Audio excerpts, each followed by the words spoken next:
Halo Cancer, apa kabar? Aku Airin. Semoga kamu dalam keadaan sehat ya, tidak kurang suatu apapun dan dimudahkan dalam segala urusan. Di sini ada kartu The Chariot yang terbuka dan kartu The Chariot ini adalah kartunya para Cancerian di dunia tarot. Perlu diingat ya, tarot hanyalah alat bantu saja dan setiap individu memiliki peran aktif dalam menciptakan nasibmu sendiri dan kamu tetap memiliki tanggung jawab dan kebebasan dalam mengambil tindakan dan membuat keputusan. Tarot hanyalah alat yang memberikan panduan saja. Di sini aku ingin membacakan energi buat teman-teman yang berzodiak Cancer yang resonate dengan energi yang keluar di kartu-kartu ini untuk kamu memahami perasaanmu sendiri dan memahami seseorang yang terkoneksi batinnya denganmu dan memberi petunjuk untuk kamu dalam mengambil keputusan atau solusi. Karena aku bicara dengan banyak Cancer, tentu saja ini tidak akan resonate dengan semua Cancerian di luar sana. Karena energi setiap individu tidak akan sama. Ini bisa resonate, bisa tidak. Bisa hanya beberapa saja yang resonate. Energinya juga bisa terbolak-balik atau vice versa. Jadi bijak-bijaklah dalam menyikapi readingan ini dan rasakan apakah ini energimu atau bukan. Pastikan kamu sudah berdoa supaya readingan ini bisa bermanfaat dan membantu. Kali ini aku akan bacakan energi seseorang yang mempunyai koneksi batin dengan Cancer. Ini bisa energi siapa saja ya yang tertarik kuat dengan energimu. Bisa orang tuamu, anak, saudara, pacar, istri, suami, mantan, sahabat, atau siapa saja. Kamu rasakan sendiri ya. Oke, kita mulai saja pembacaan kartunya. Kombinasi kartu pertama adalah energi seseorang itu atau bagaimana seseorang itu. Ada Six of Swords dan King of Pentacles. Kartu Six of Swords ini melambangkan perubahan, transisi, dan perjalanan. Aku ngerasa seseorang ini telah meninggalkan masa lalunya yang sulit atau yang penuh dengan konflik dan menuju ke masa depan yang lebih baik. Aku ngerasa seseorang ini sedang mencoba meninggalkan masalah atau kesedihan di belakangnya dan mencari ketenangan dan pemulihan. Sedangkan King of Pentacles ini mewakili seseorang yang matang, kaya, dan memiliki kestabilan material. Seseorang ini adalah sosok yang sukses secara finansial, berpengaruh, dan berorientasi pada pencapaian material. Seseorang ini seringkali merupakan pemimpin yang bijaksana dan bisa diandalkan dalam hal keuangan dan bisnis. Dalam kombinasi dua kartu ini menunjukkan bahwa seseorang ini telah mengatasi masa lalunya yang sulit dan sekarang sedang bergerak menuju masa depan yang lebih stabil. Aku ngerasa seseorang ini telah mengambil keputusan yang bijaksana untuk mengatasi masalahnya dan kini seseorang ini sedang fokus pada kehidupannya yang lebih sejahtera dan aman. Aku ngerasa seseorang ini juga telah mencapai keseimbangan yang baik antara aspek emosional dan materi dalam hidupnya. Aku ngerasa seseorang ini memiliki kemampuan untuk mengelola emosinya dengan baik sambil mencapai stabilitas finansial. Aku ngerasa seseorang ini memiliki sifat-sifat kepemimpinan yang kuat dalam hal keuangan. Aku ngerasa seseorang ini mampu mengelola kekayaannya dengan bijaksana dan mampu memberikan inspirasi kepada orang lain dalam hal keuangan dan juga dalam hal bisnis. Kita lihat di kombinasi kartu kedua yang akan menunjukkan energi seseorang ini saat ini. Ada King of Swords dan Eight of Pentacles.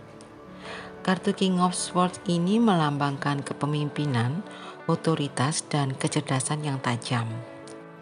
Aku ngerasa seseorang ini memiliki kemampuan analitis yang kuat. Seseorang ini memiliki keahlian dalam pemecahan masalah dan dapat membuat keputusan yang rasional. Seseorang ini juga dapat mencerminkan keadilan, integritas, dan komunikasi yang tajam. Sedangkan kartu Eight of Pentacles menunjukkan fokus, dedikasi, dan kerajinan. Seseorang ini adalah seseorang yang rajin bekerja untuk meningkatkan keahlian dan kemampuannya di bidang tertentu. Seseorang ini juga tekun dan berkomitmen untuk mencapai kesempurnaan melalui praktek dan pembelajaran yang berkelanjutan. Kombinasi King of Swords dan Eight of Pentacles ini menunjukkan bahwa seseorang ini adalah seorang pemimpin yang menggunakan pengetahuan dan kecerdasannya untuk memimpin. Aku ngerasa seseorang ini memiliki posisi otoritas yang dihormati atau menjadi sumber inspirasi bagi orang lain dalam bidang keahliannya.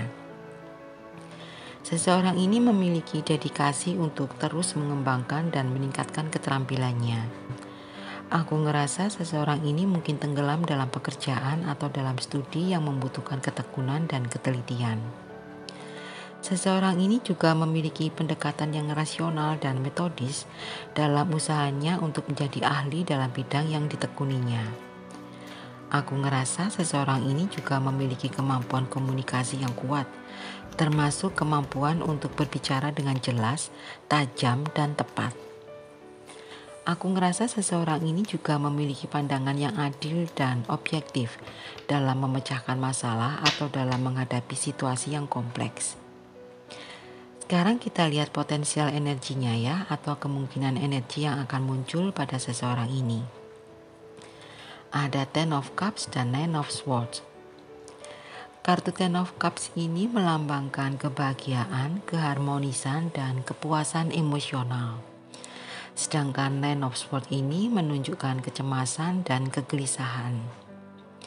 Dalam kombinasi dua kartu ini, aku ngerasa seseorang ini memiliki kehidupan yang seharusnya bahagia dan memuaskan. Tetapi mereka terganggu oleh kecemasan dan kekhawatiran yang berlebihan. Aku ngerasa seseorang ini mungkin akan merasa sulit untuk sepenuhnya menikmati dan menghargai kebahagiaannya karena pikiran negatif yang terus-menerus menghantuinya. Aku ngerasa seseorang ini mungkin akan menghadapi tantangan dalam mencapai kebahagiaannya.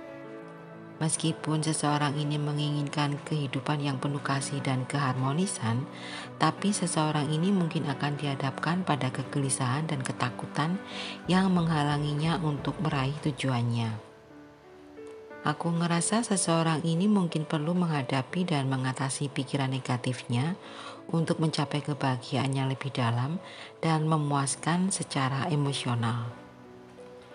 Oke, yang terakhir kita buka bottom of the deck-nya ya. Ini adalah energi di alam bawah sadarmu. Ada Three of Wands. Di pikiran bawah sadarmu ada keinginanmu untuk meraih tujuanmu dan mengembangkan dirimu lebih jauh. Aku ngerasa kamu memiliki impian besar dan keyakinan yang kuat bahwa kamu mampu untuk mewujudkannya. Di pikiran bawah sadarmu, kamu siap untuk melangkah lebih jauh. Dalam pikiran bawah sadarmu, kamu terbuka terhadap perubahan dan kamu mencari petualangan yang lebih besar dalam kehidupanmu, tetapi kamu juga merasa gelisah. Dalam pikiran bawah sadarmu juga ada keinginanmu untuk belajar, berkembang, dan mengasah keterampilanmu. Di pikiran bawah sadarmu, kamu merasa tertarik pada peningkatan diri dan mencari peluang untuk memperluas pengetahuan dan keahlianmu. Dalam pikiran bawah sadarmu ada harapanmu dan keyakinanmu bahwa usahamu akan berbuah manis. Aku ngerasa kamu memiliki pandangan yang optimis terhadap masa depanmu dan kamu merasa yakin bahwa keputusan yang kamu ambil akan berhasil. Dan sekali lagi perlu diingat ya, tarot itu hanya memberikan refleksi dan wawasan untuk pemahaman diri yang lebih dalam, untuk kamu memahami perasaanmu sendiri dan sikon yang kamu hadapi saat ini, untuk kamu mendapatkan solusi dari situasimu dan untuk kamu membuat keputusan yang bijaksana. Di sini kamu terhubung dengan semua zodiak, ada dari Wands, Cups, Pentacles, dan Sword. Tapi yang paling kuat di sini Swords, energi dari Air Sign, Gemini, Libra, dan Aquarius. Oke, aku pikir cukup sampai di sini readingan kita kali ini. Maaf jika ada kata-kata yang kurang berkenan ya. Ambil yang positif, buang yang negatif. Jika kamu suka, jangan lupa di like, di komen, dan di subscribe. Aku Airin undur diri. Bye-bye.